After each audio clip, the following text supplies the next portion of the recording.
A big welcome to everyone to our we haven't had a Myeloma New Zealand webinar for a little while actually, so we're really pleased today to have Dr Mel Blake-Manson here. She's a dentist in Christchurch and she's going to talk to us about dental and oral complications for myeloma patients. This is something that's really important for us to take into account.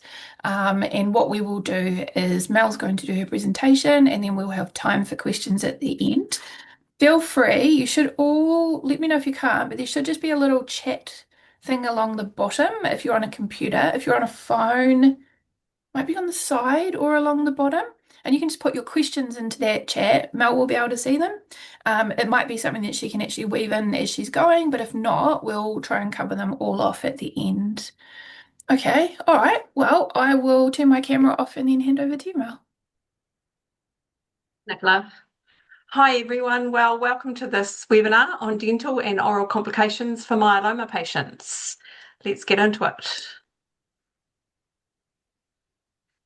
First up, let me introduce myself. My name's Mel Blake-Manson. I live in Otatahi, Christchurch, and I'm married to Hugh, and we have three daughters, Ruby, 25, Poppy, 22, and Scarlett, 20. I too am a myeloma patient. I was first diagnosed with MGUS in 2010. I was experiencing extreme fatigue after my dad's passing, and it was flagged in a blood test. I was informed I had graduated to myeloma status in May of 2017 and told I would need a stem cell transplant. I felt fine and was glad my sister was at the routine haematology appointment with me, or I may not have thought it was all real. The consultant had a change of heart a few weeks later and decided the time wasn't right for the stem cell transplant. He went on to retire. I found myself a new haematologist and was still in the watch and wait stage until I commenced the Sanofi clinical trial for high-risk smouldering multiple myeloma in March of 22. I was fortunate to get on the arm of the trial, which was a combo of isatuximab, dexamethasone and lenalidomide. I also had my stem cell retrieval early in the trial. My stem cells are sitting on ice somewhere waiting until it is my time. I have had a sustained partial response. I have been drug-free since December 24, trying to live my best life, travelling as much as possible, running, tramping, watching my girls flourish and working as a dentist 3 days a week. I graduated with a Bachelor of Dental Surgery from the University of Otago in 1994. I spent a couple of years as a dental house surgeon in New Zealand hospitals before going on my OE and living and working in London. I currently practice in a suburban dental surgery where I have been for the last 25 or so years, minus a few maternity absences. Nicola, who is the most amazing dedicated advocate and campaigner for us all at Myeloma New Zealand, has somehow managed to persuade me to really step out of my comfort zone and present this webinar. Many of you are further down the myeloma journey than myself. I do not profess to know how debilitating some of these oral manifestations are. So please feel free to pass on any tips and tricks you have found useful in addressing any oral issues that have arisen. A big disclaimer, these are my views. If in doubt, seek an opinion from your own general dental practitioner or haematology team. So here it goes. Hopefully I don't disappoint on this often overlooked topic. Most of us in the myeloma whānau that we have inadvertently found ourselves belonging to look quite well. Well, most of the time anyway. We don't look sick. We find ourselves politely replying fine when asked, how are we today? If you're anything like me, you probably have so much going on in your lives. We're all probably living in a flux of flight or fight. But as we know, myeloma is the cancer that just keeps giving. One line of treatment, maintenance, followed hopefully by a drug-free period of remission until we relapse and go again. But unless you're in the throes of a stem cell transplant, the hair loss, nausea, weight loss, giving the game away, people may be none the wiser to the journey you are on, including your dentist, which has finally got me to the first slide. Why go and see a dentist, and why tell the dentist anything about your myeloma? Firstly, contrary to popular belief, dentists care. We got into this profession because we care about people. We want our patients to have more knowledge, make good choices, and have good oral health, function, and a good quality of life. We're taught from an early age the basics regarding oral hygiene, brushing twice daily, flossing daily, and seeing a dentist and dental hygienist regularly. But why is this particularly relevant to the myeloma patient? Cancer patients often develop oral complications from the myeloma itself or complications from the treatments involved in addressing our disease, or a problem following a procedure like radiation and medicine-related issues. These complications can really impact your quality of life, so your dentist really wants to know it all to achieve the best possible outcome for you. Over the next 45 or so minutes, we'll go over the things we need to look out for and troubleshoot some of the ways to prevent, mitigate, and manage these. But first, let's go back to dental school with a bit of Dentistry 101. When we talk about oral and dental health, what exactly are we referring to? Dental and oral health encompasses the health and well-being of our entire mouth: teeth, gums, gingiva, the mouth lining, oral mucosa, salivary glands, and jawbone. When we have complications, we can have difficulty eating, talking, biting, and swallowing, which in turn can affect our quality of life. Let's look at the teeth first. Tooth enamel is the outer layer of the tooth. It is the hardest, most mineralized tissue in the body, consisting of closely packed mineral crystals. Minerals in the enamel are lost and gained by the processes of demineralization and remineralization. Bacteria in our mouth feed off the sugars and simple carbohydrate starches we consume and produce tooth-damaging acids.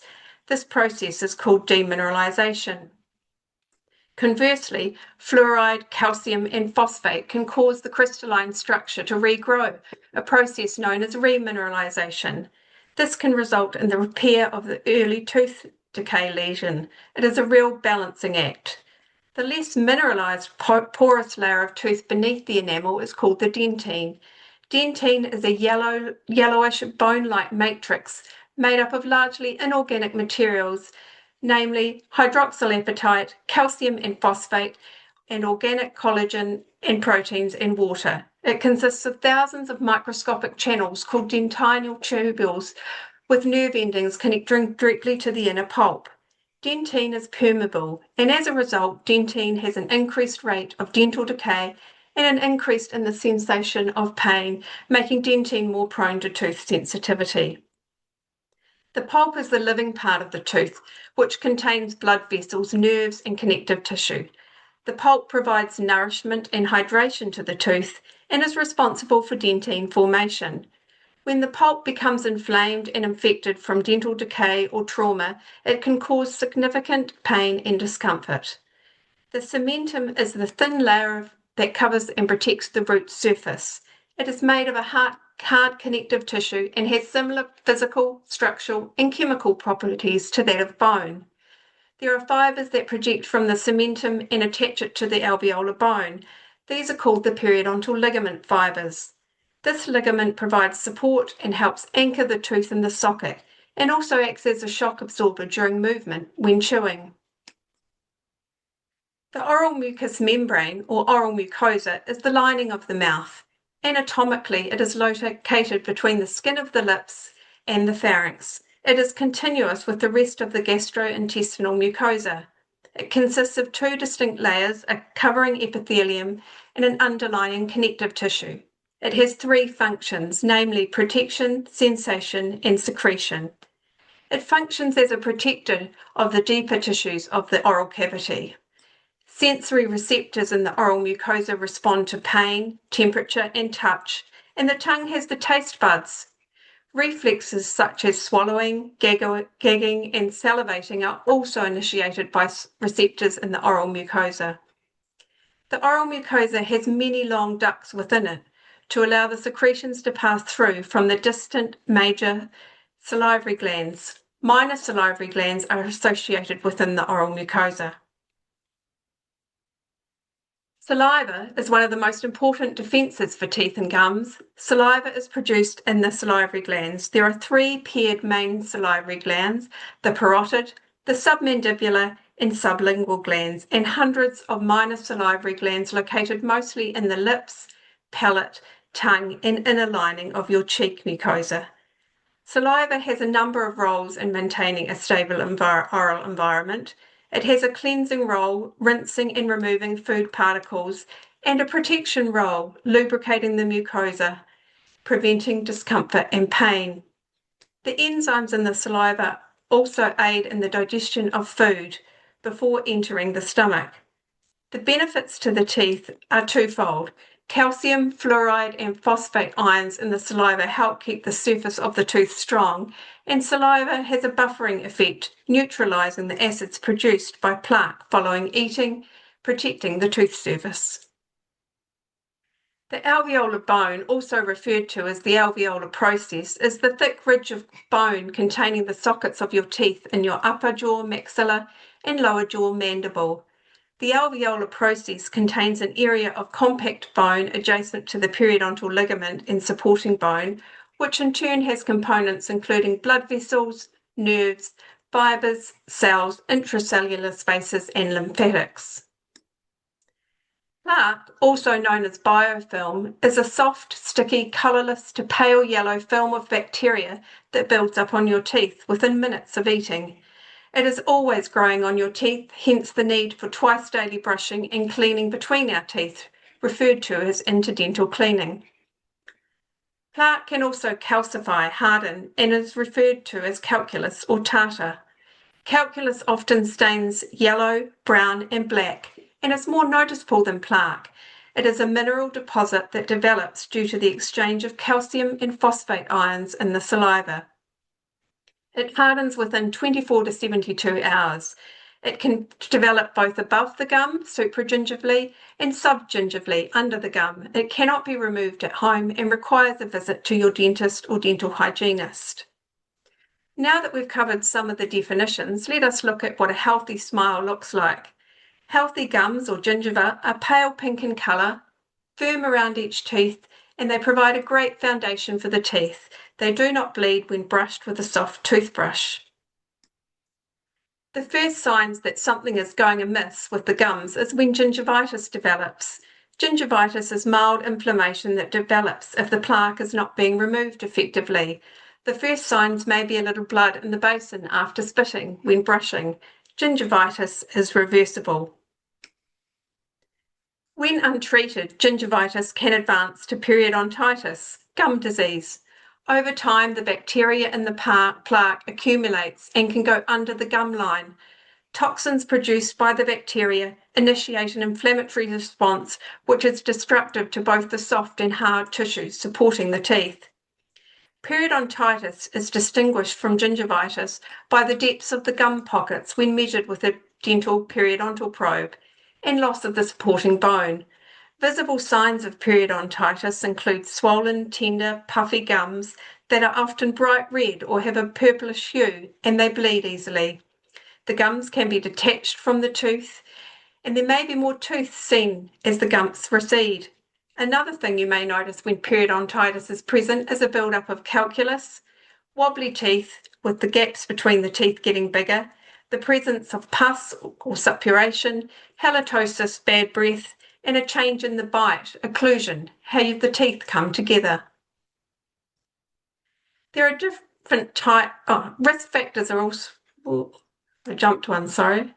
There are different types of periodontitis: aggressive, chronic periodontitis as a manifestation of systemic disease, and necrotizing periodontitis. The first three are quite self-explanatory.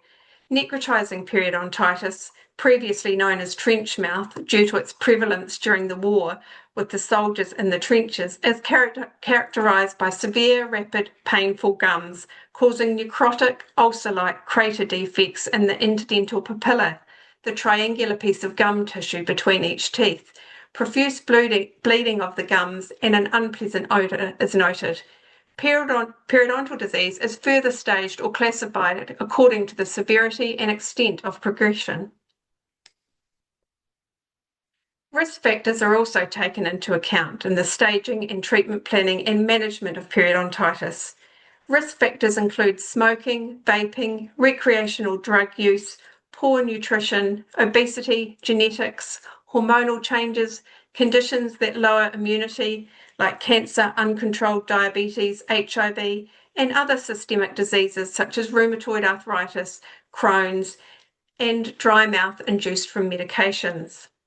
Periodontitis is a little like myeloma, and the fact that it is a lifelong disease that needs to be managed and cannot be cured. It needs to be managed with both impeccable oral hygiene at home and regular professional cleaning and monitoring called supportive periodontal therapy.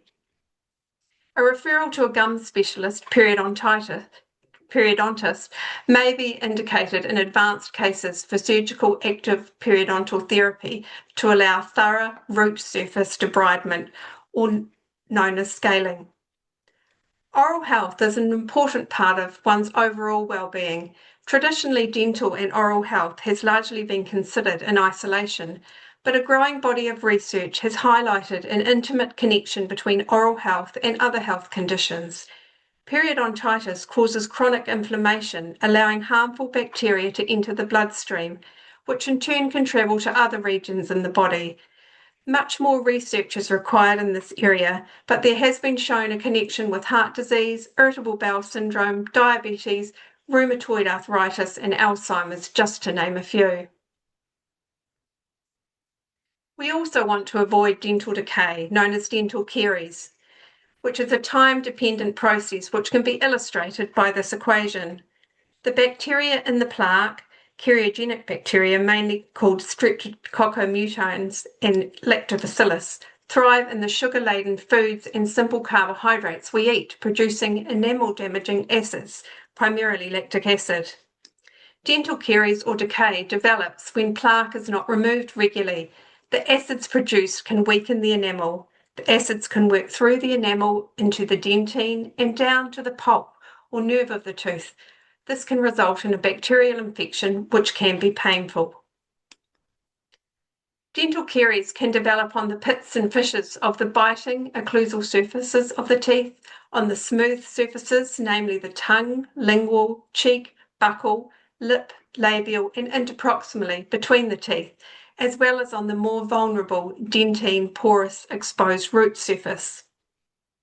We cannot eliminate the fermentable carbohydrates from the equation, as we need food to fuel our amazing bodies, but we can tweak how often we are eating and drinking and snacking, and the choices of foods we eat and drink.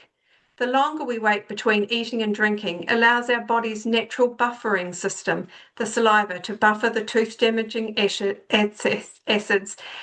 the cariogenic harmful bacteria produce.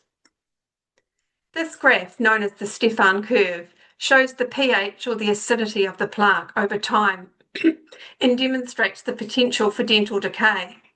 Every time we eat fermentable carbohydrates, the bacteria in the mouth metabolize the sugars and lower the pH in our mouths, making the mouth more acidic and tooth decay more likely. The pH drops quite quickly, 5 to 10 minutes, 20 minutes after eating, and then makes a gradual recovery over the following 20 to 40 minutes. The red danger zone, a pH of 5.5 or less for the enamel, is known as the critical pH.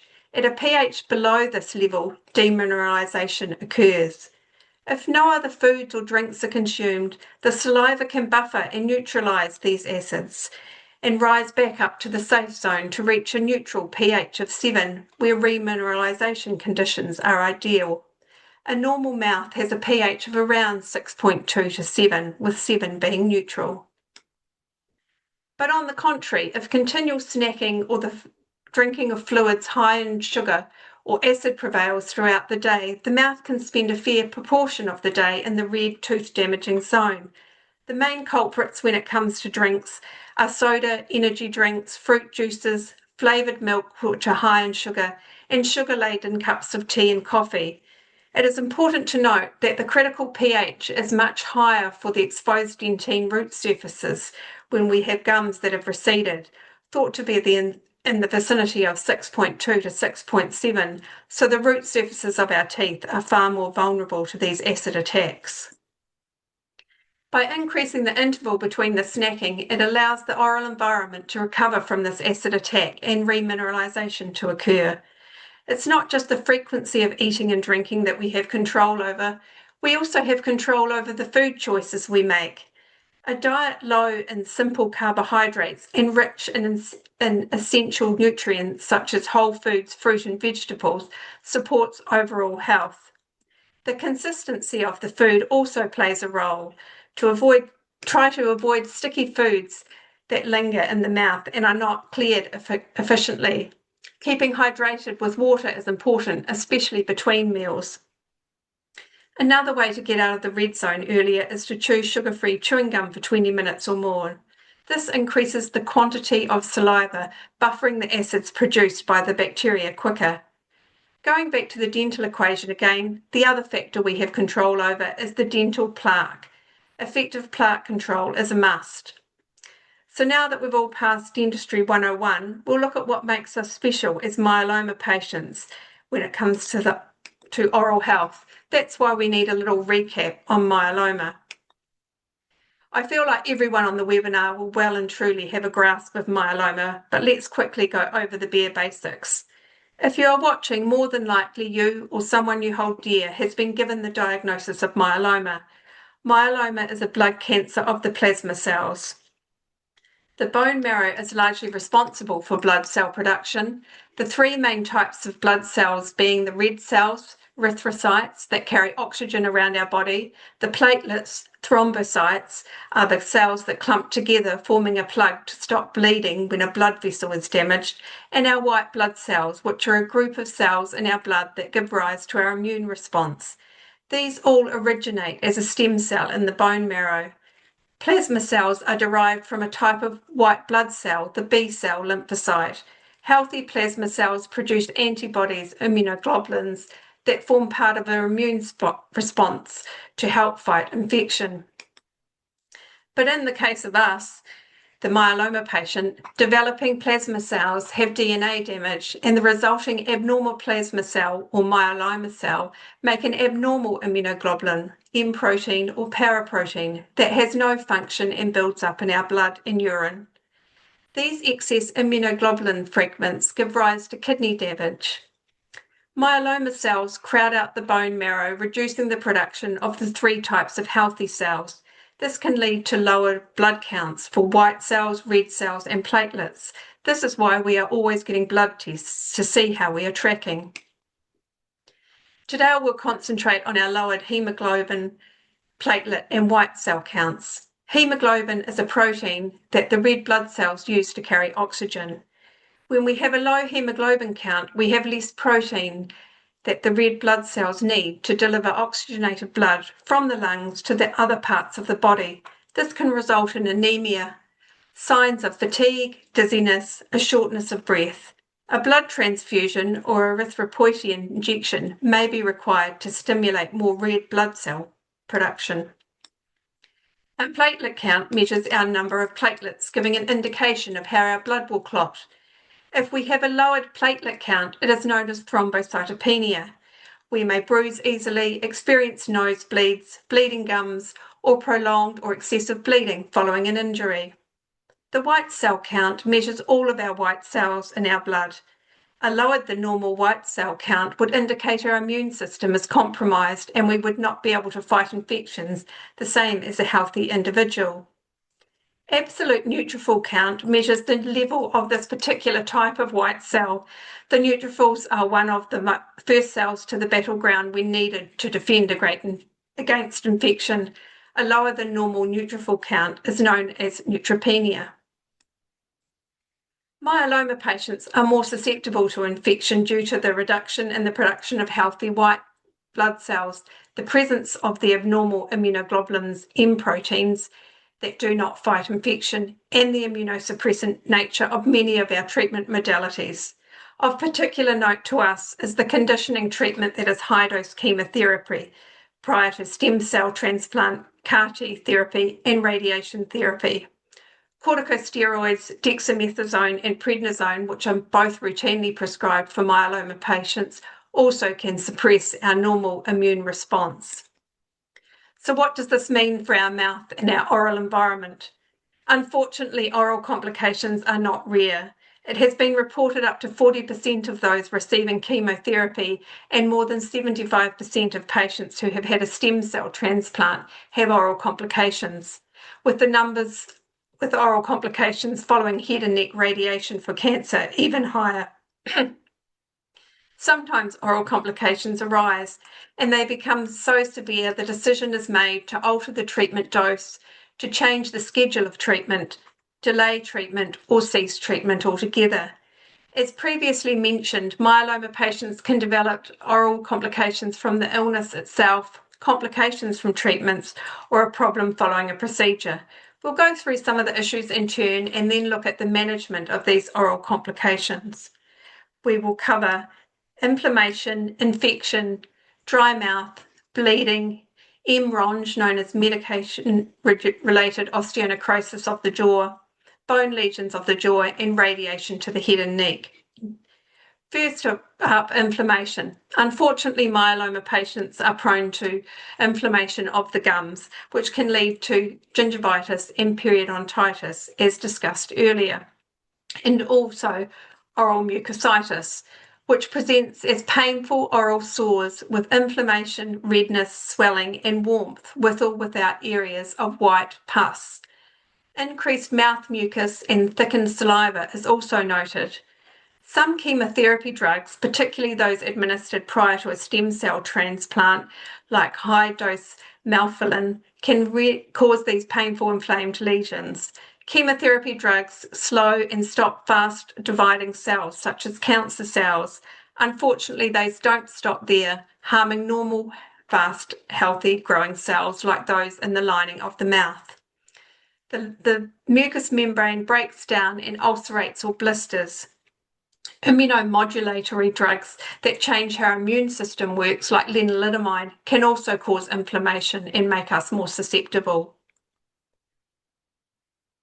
These lesions are extremely painful and debilitating, making eating and drinking difficult due to the reduction of the white blood cells that fight infection. Another consequence of chemotherapy, these lesions are more prone to infection.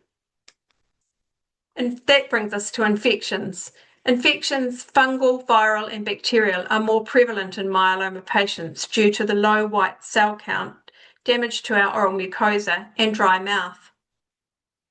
Infection can present as pain, swelling, redness, and pus in the mouth, delayed wound healing, swollen cervical or submandibular lymph nodes, and increased pain that is not relieved by analgesics are all indicators.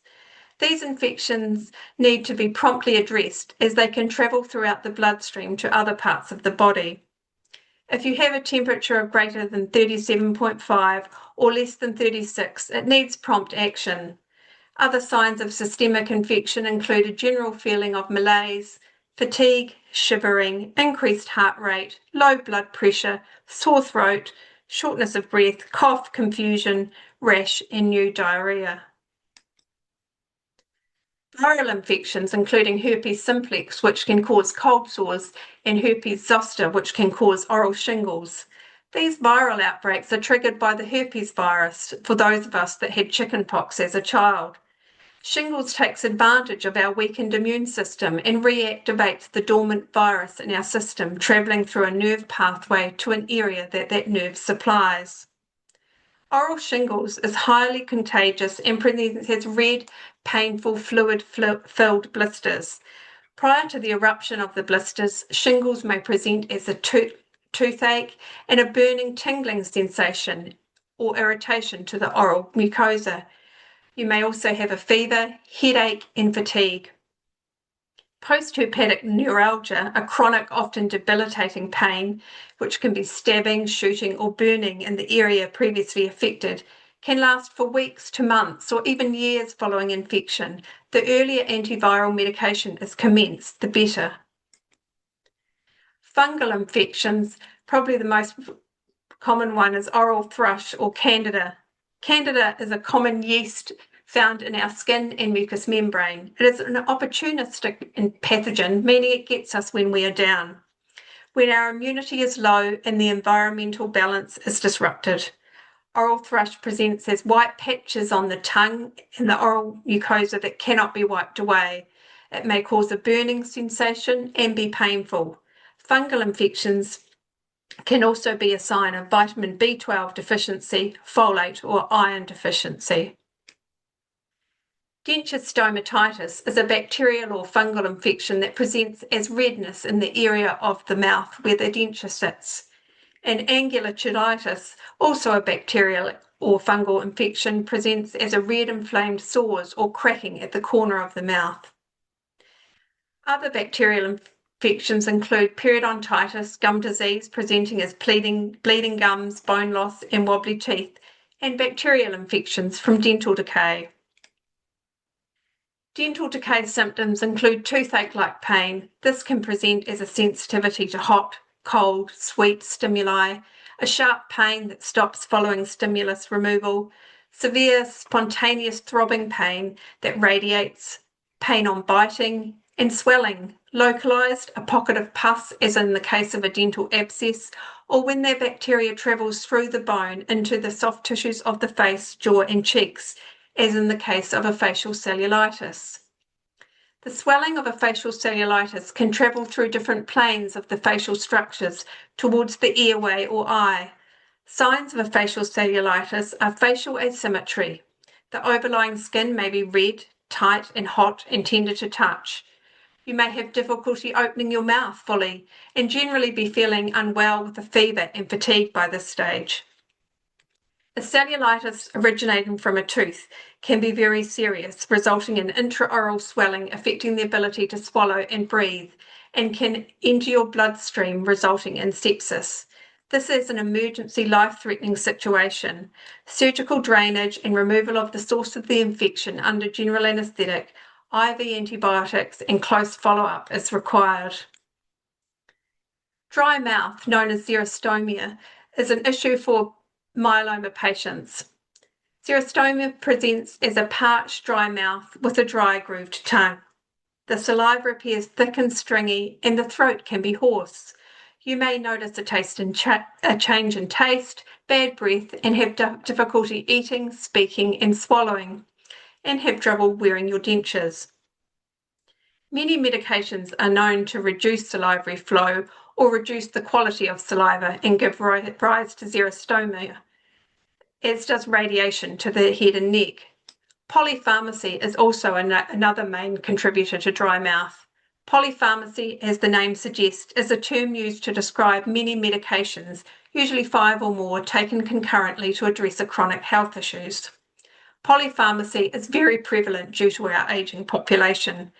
Stress and anxiety, mouth breathing, tobacco and vaping also have a direct drying effect on the mouth lining. Over time, smoking and vaping restricts the blood flow to the salivary glands, altering their function.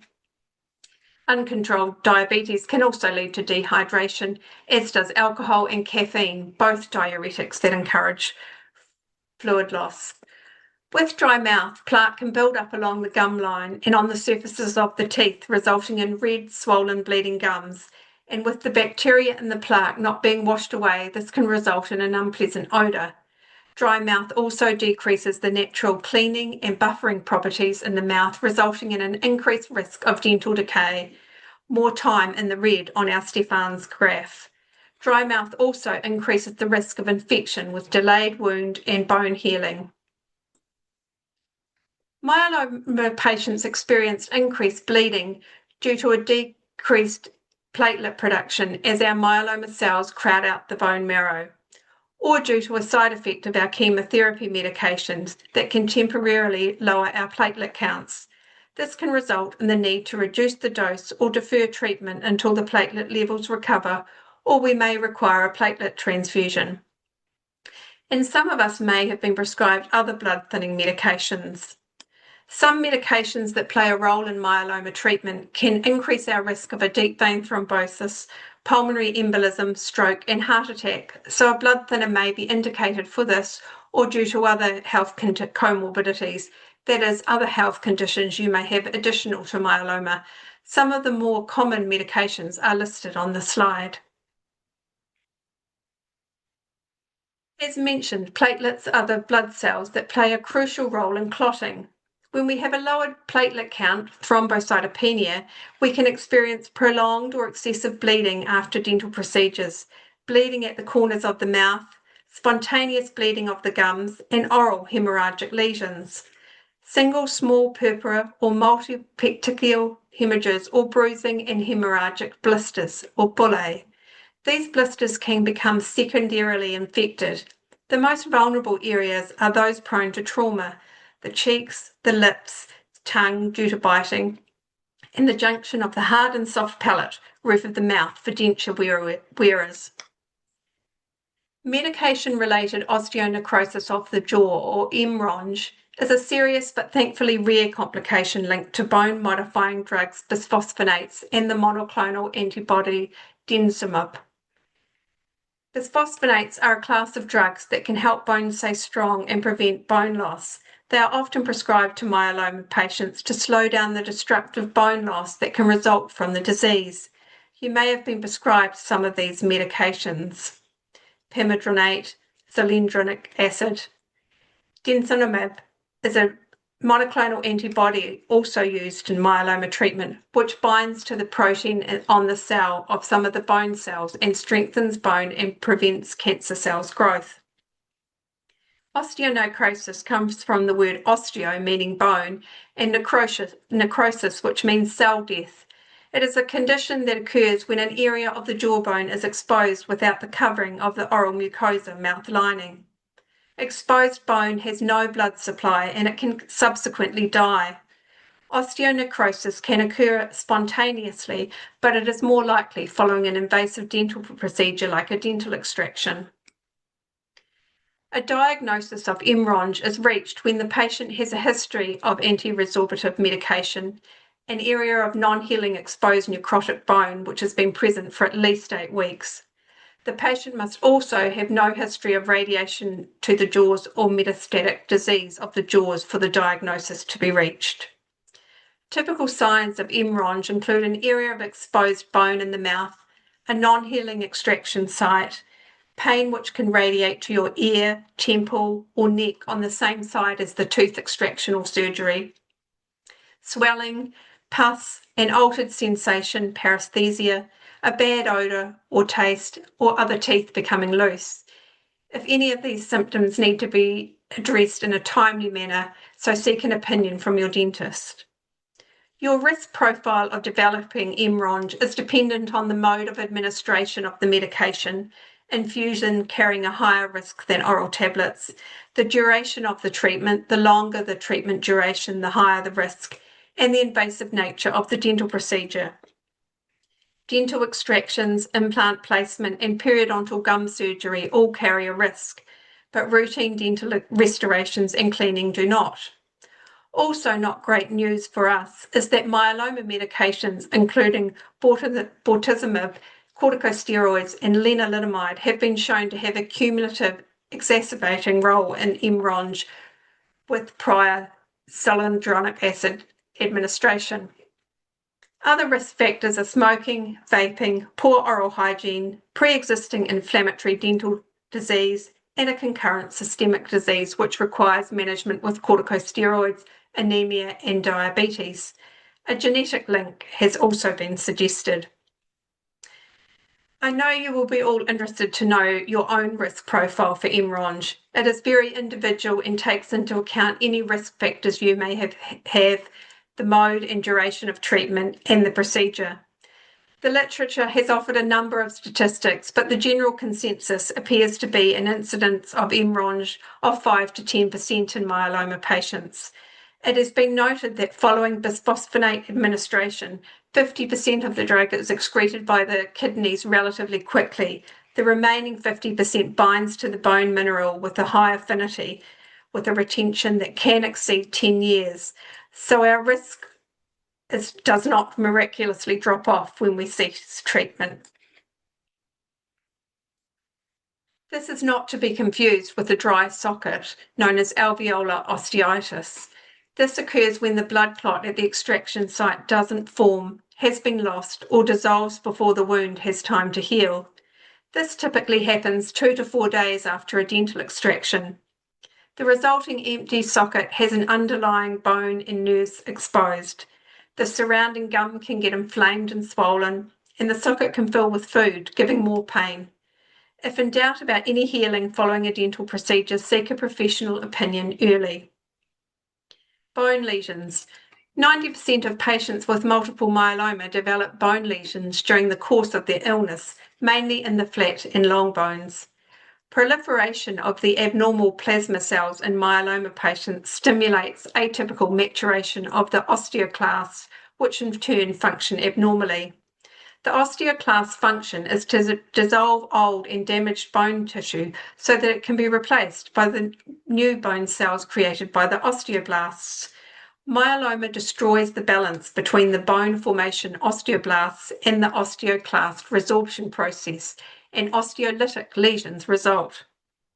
Jaw lesions have been reported in 35% of myeloma cases, but not as a primary manifestation of the disease. Lesions occur in the mandible more often than the maxilla, predominantly in the body, angle, and ramus of the mandible.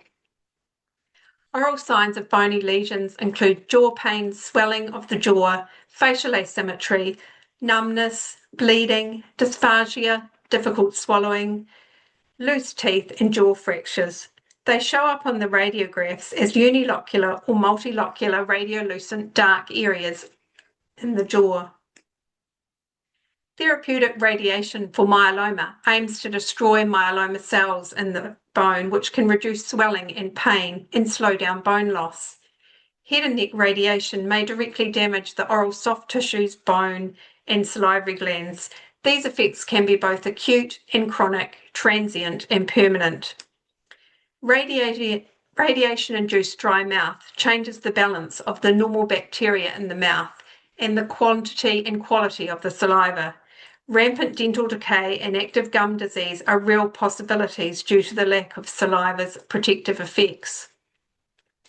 Oral mucositis and the resulting oral mucus mouth sores have an increased susceptibility to infection. Breakdown of tissue, bone, and muscle following head and neck radiation may also result in jaw stiffness known as trismus and fibrosis, a thickening and scarring of the tissue in the mucous membrane or muscle. This can limit mouth opening, making swallowing and speech difficult, and affect eating and oral hygiene. Sensory disruptions, both taste and nerve damage, neurotoxicity, can be very challenging to manage. Many of these side effects will subside 2 to 4 weeks following the completion of treatment. Unfortunately, that cannot be said for the risk of osteonecrosis after radiation to the head and neck. Permanent tissue damage occurs that puts one with a lifelong increased risk of osteonecrosis. Those manifestations in bold on the slide can be chronic, also lasting months to years. Well, that was all a bit doom and gloom, so how do we prevent these oral complications from occurring? Firstly, as a community, we really need to be vigilant and try and protect ourselves from the multitude of germs out there. We are immunocompromised, so tend to catch these bugs more likely and not shake them off so quickly. Obviously, a diet rich in nutrients and minerals, 30 minutes of gentle exercise daily, and a good sleep patterns, ideally 7 to 8 hours nightly, are all prescribed by GPs to keep the bugs at bay. Great hand hygiene, keeping vaccinations up to date, and the use of face masks and avoiding crowded areas, particularly when we are at our most vulnerable, is also sensible.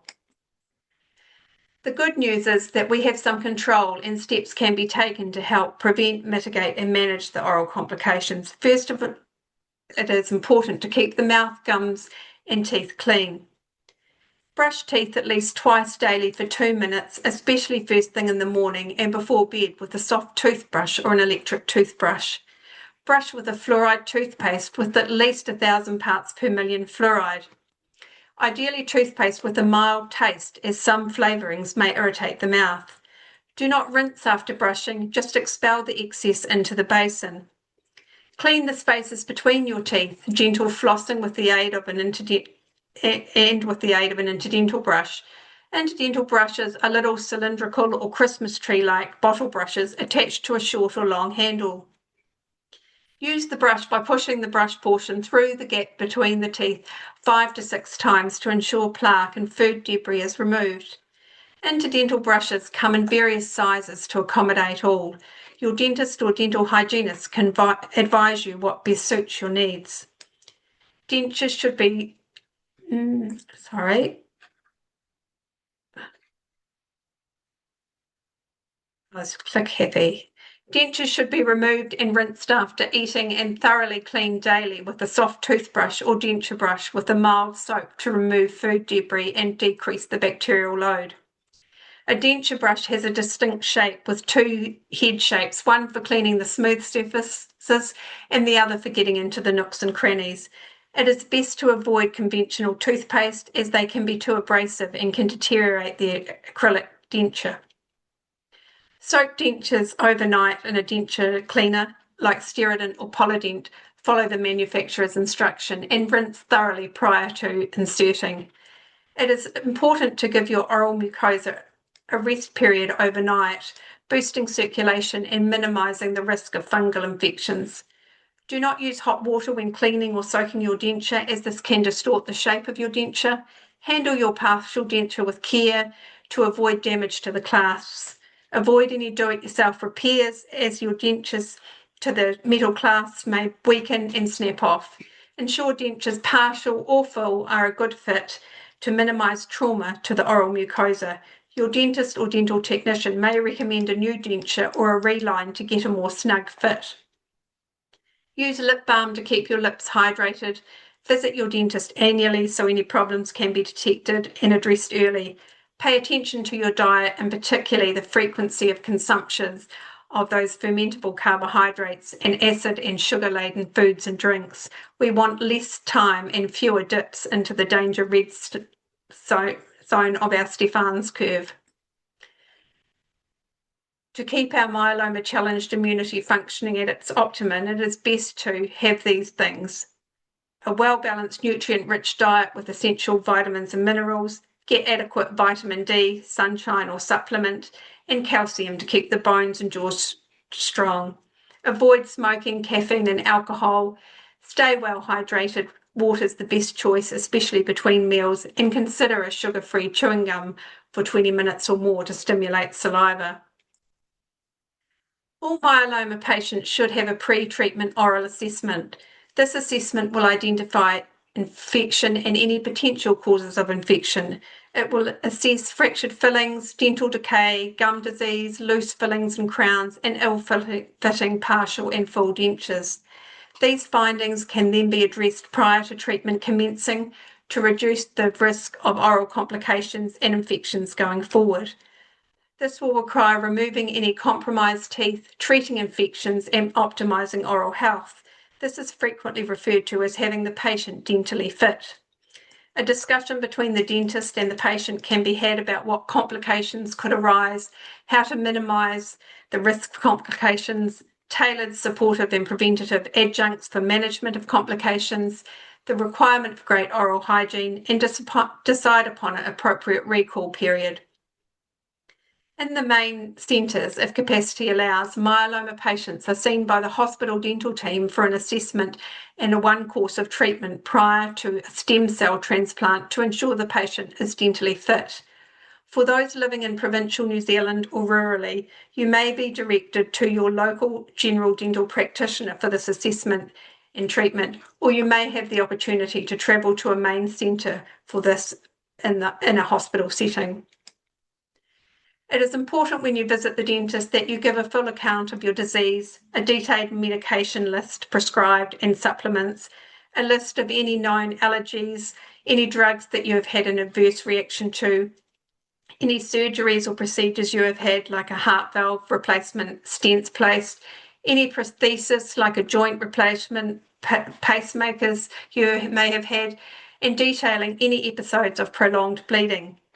Any other comorbidities, other medical conditions that you may have need to be documented also. Many clinics may use a medical history form similar to what is shown here. It is important you fill this form out as thoroughly as possible.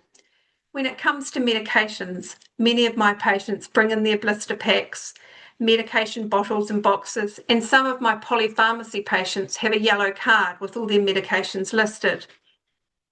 Those tech-savvy patients can access their medical history and medications on health platforms that their GPs use, or they may use the inbuilt health app on their phones that they have manually put their data into. Other patients take photos of their medications with their phones for me. This is so helpful rather than telling me it's the little white pill and the red pill and following up with that I have no idea what I take them for. Now we have covered the management, now we will cover the management of these oral complications. First up, let's look at oral mucositis.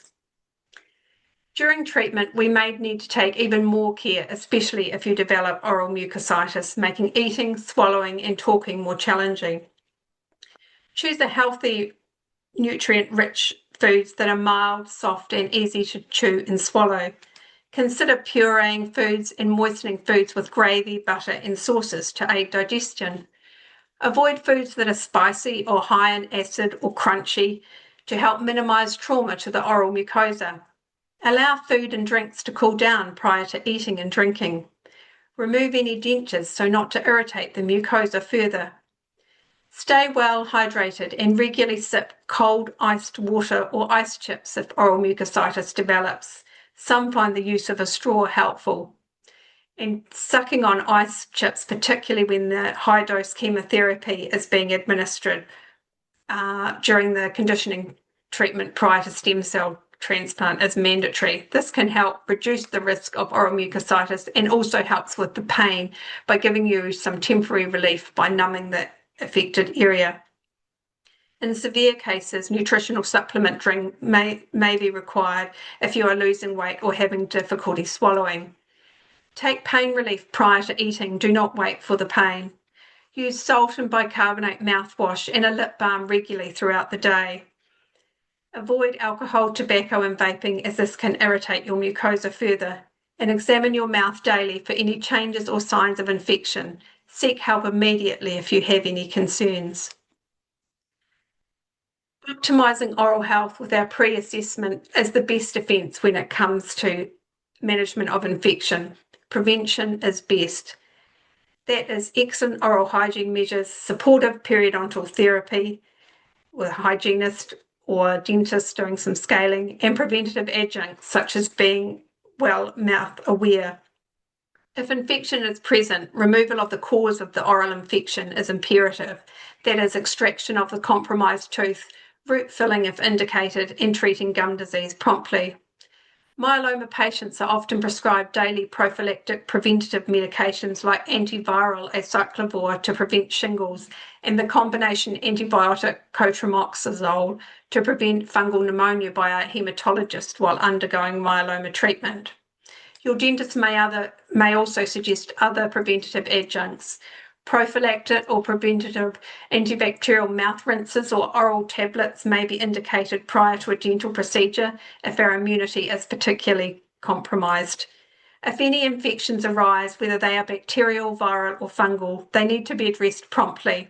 This may include oral tablets like amoxicillin and metronidazole, intravenous medications, alcohol-free antibacterial mouth rinses with chlorhexidine such as Colgate Savicol, sprays, lozenges, ointments, and gels, antiviral medications such as acyclovir cream, Zavirax to prevent cold sores, acyclovir tablets to prevent shingles, antifungal lozenges, fungulin, drops, Nilstat, and tablets, fluconazole to treat and prevent thrush, just to name a few. When experiencing dry mouth, stay well hydrated. Water is best. Suck on ice chips to help them keep the mouth moist. Difflam anesthetic mouthwash can help ease discomfort. Salivary substitutes are available. Discuss with your dentist. Examples include Cafesol, a supersaturated calcium and phosphate mouth rinse, GC dry mouth gel, and tooth mousse, salt and baking soda mouth rinses, and salivary stimulation with sugar-free gum or pilocarpine. Additional fluoride therapies may be indicated if you are deemed high risk of dental decay or tooth sensitivity. This should be discussed with your dentist. There are various modes of delivery: a higher concentrated fluoride toothpaste, a fluoridated mouthwash. Fluoride tablets can be dissolved in drinking water if you are not living in an area with fluoridated water supply, professional application of topical fluoride varnishes, or application at home of a fluoridated tooth mousse. Bleeding management principles are also heavily prevention-based. A thorough medical and bleeding history with recent blood work is advised prior to any invasive dental procedures. An invasive dental procedure is a dental extraction, implant placement, and periodontal gum surgery. Routine restorative fillings, checkups, and cleaning are fine. Recent blood work results, namely hemoglobin, platelets, and white cell count and neutrophil count, should establish if a blood transfusion, platelet transfusion, or IV granulocyte colony stimulating factor to stimulate white blood cell production and prevent neutropenia after chemo or stem cell transplants, or preventative prophylactic antibiotics are indicated. If your dentist is happy to proceed with the dental procedure after reviewing your blood work and discussing any proposed treatment with the wider haematology team, the dentist will likely plan the procedure for early in the day and early in the week. This ensures any complications can be addressed promptly prior to after hours and the weekend.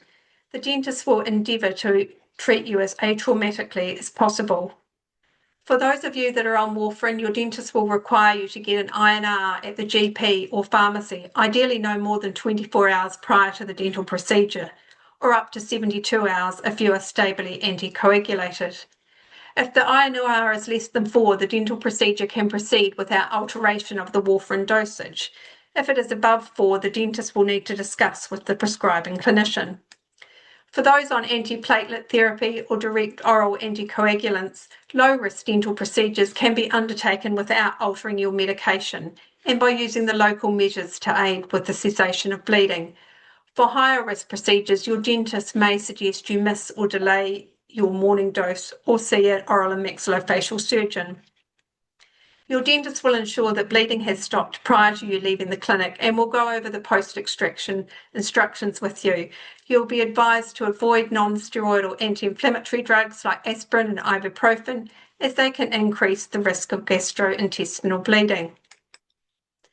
Here are the post-operative instructions following a dental extraction and the details for the saline mouthwash. If any bleeding after a dental procedure is experienced, the dentist has a number of local measures to aid in the cessation of bleeding at their disposal. A combination of sutures, stitches, absorbable hemostats like gel foam, gauze, or a soft splint with or without tranexamic acid paste and a tranexamic acid mouth rinse may be prescribed. The management of MRONJ is also centred around prevention being our best defence. The pre-treatment assessment and treatment is imperative. Any teeth with a questionable prognosis should be extracted before bone-modifying drugs are commenced. During treatment, it is important to maintain mouth hygiene and see your dentist for more frequent checkups and preventative oral care. Be mouth aware at home and look out for any symptoms, pain, numbness, delayed healing, or increased tooth mobility. If MRONJ is diagnosed, you will be seen by a specialist oral and maxillofacial surgeon. It will depend on the clinical presentation of the MRONJ as to the management. Management may include antimicrobial mouth rinses, antibiotics, effective oral hygiene, and surgical interventions by the oral and maxillofacial team. Just as well, we are winding up the webinar, as I am on repeat now. Management of head and neck radiation is also steeped in this same prevention. A speech-language therapist may also be asked to help with your care. Simple mouth opening and closing exercises can be demonstrated to help maintain the flexibility and full range of movement of the jaw if you develop trismus and fibrosis following radiation therapy. Discuss with your team ways to improve bone and teeth health. A vitamin D or calcium supplement may be indicated. Taste changes can be difficult to navigate. This can present as a metallic taste, a decrease in flavour, or an altered taste sensation compared to normal. Get your master chef on and try making food look more appealing. Try different textural elements and try adding fresh herbs and flavourings to food. Clean your mouth and teeth before and after eating. Consider the use of wooden or plastic utensils if experiencing a metallic taste. When you are only eating to fuel the body and not finding any enjoyment at mealtimes, it can impact your readiness to socialise. A loss of appetite can also result in weight loss and malnutrition. Try smaller, high-energy meals, high-protein foods. Add cheese and milk to your meal.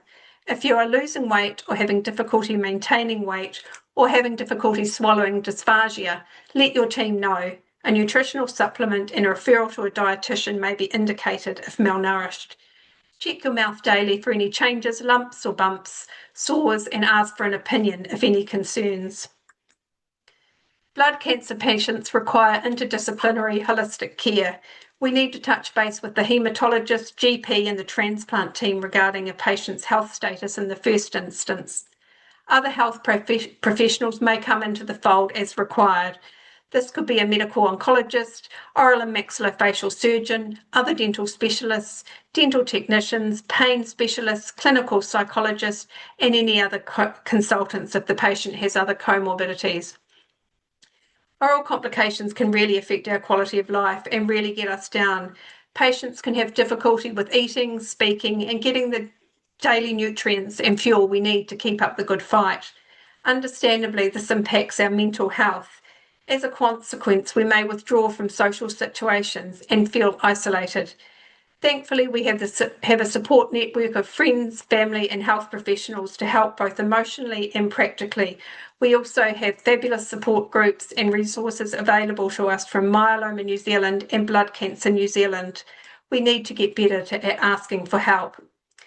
We have come to the end of the webinar. I hope this presentation has made you more aware of any oral complications that may arise prior to, during, or after treatment for myeloma. Being proactive and fastidious at home with oral hygiene is super important, as is the choices we make when it comes to diet, both nutritional value and timing of meals and snacks. Seeing your dentist for a pre-treatment assessment and regularly during and after treatment, as well as daily checking your mouth for any changes and acting promptly, cannot be stressed enough. Thanks, team. There's pages of references that I have done. And I can't believe I've still got a voice at the end of that. Thank you so much, Mel. That was absolutely fantastic. There was so much that I have learned and some really good tips as well. Like your suggestion around taking photos of what medications you're on. That's such a good idea that just even regardless, like just of being a myeloma patient in general, that was such a That's such fantastic a idea. biggie for me because the patients come in and they have absolutely no idea what they're on, or Mm. the men might know they're on the little blue pill, but other than that, they've got no idea. Yeah, yeah, that's fantastic. Right, so let's have a look at the questions. So if you've got questions, you can either pop them in the chat or there is the Q&A, which you may need to click on more down the bottom and you can put questions in the Q&A. Otherwise, you can put them in the chat. That's totally fine. And you can also, if you don't want everyone to see your question, you can just click and have it just go to the host and panelists as well rather than to everyone. So the first question that we've got is around osteonecrosis of the jaw. So a patient had her last or their last Amita infusion in March 2022. And can osteochronosis of the jaw occur after a I can't remember To me. a procedure? Yeah. So an apesectomy is a procedure when you've had a root filling and it hasn't worked for one reason or another, and the dentist decides to go in and basically take the infected top bit of the tip of the tooth out and fill the filling from the other end.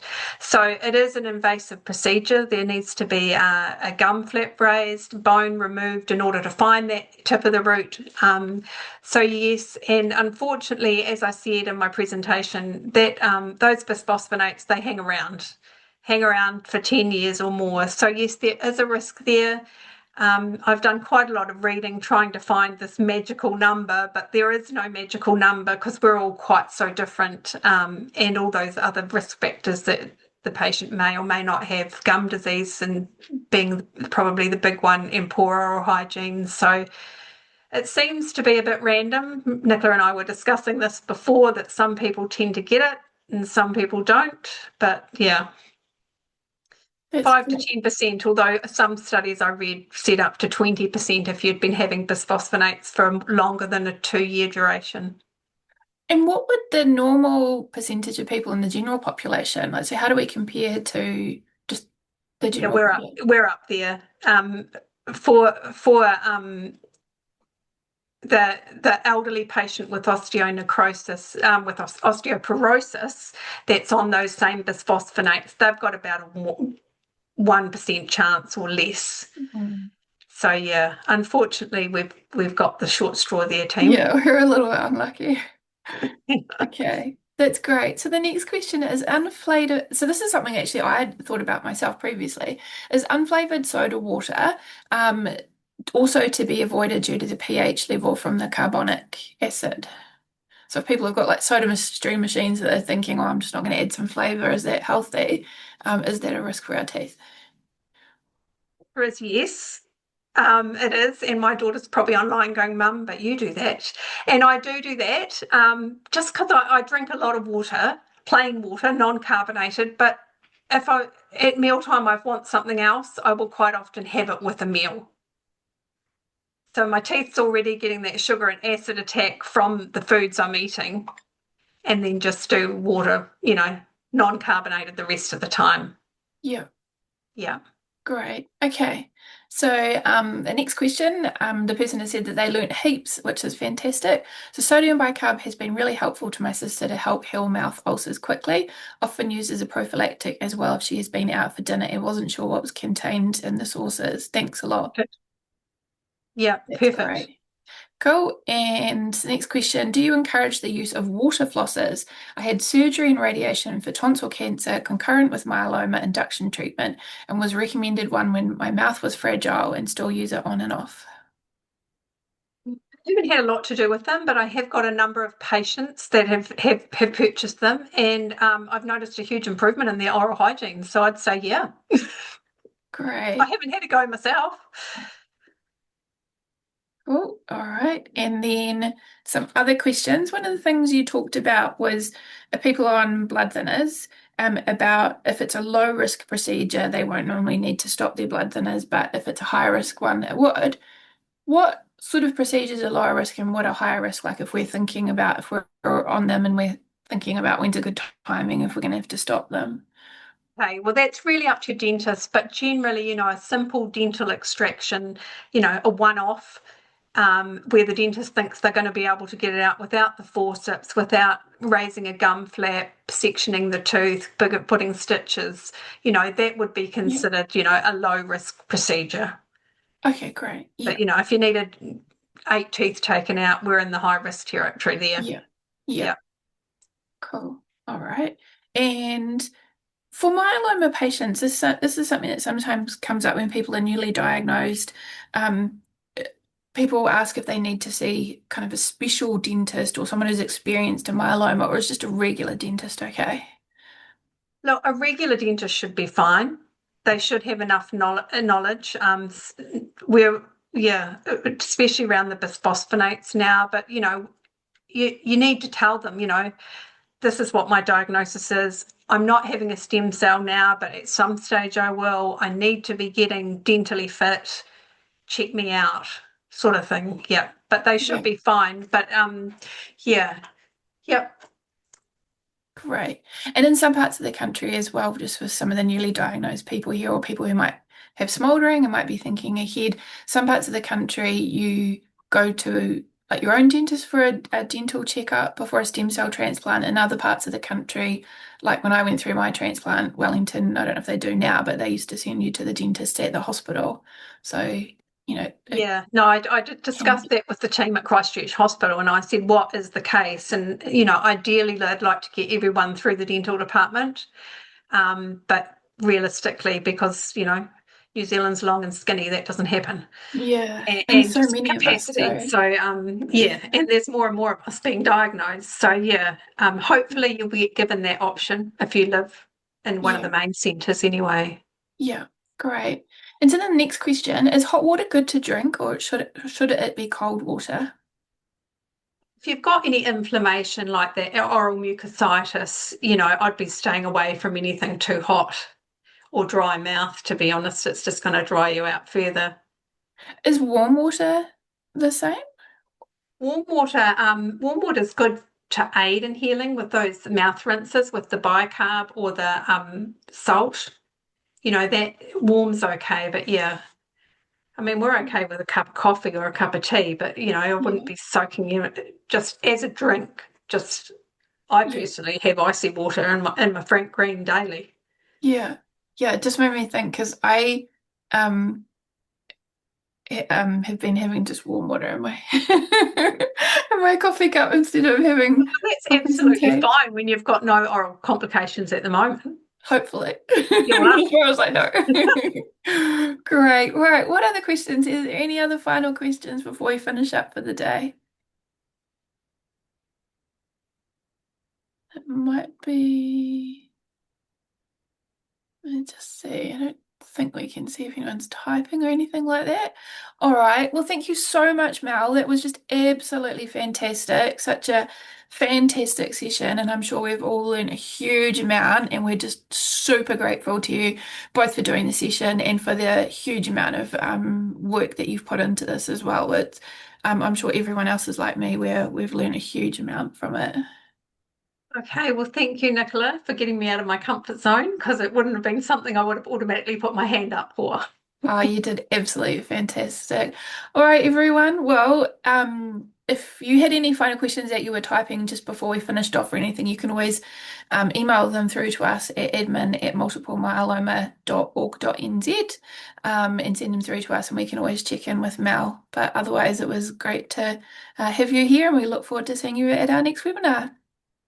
Thank you so much, everyone. Bye bye.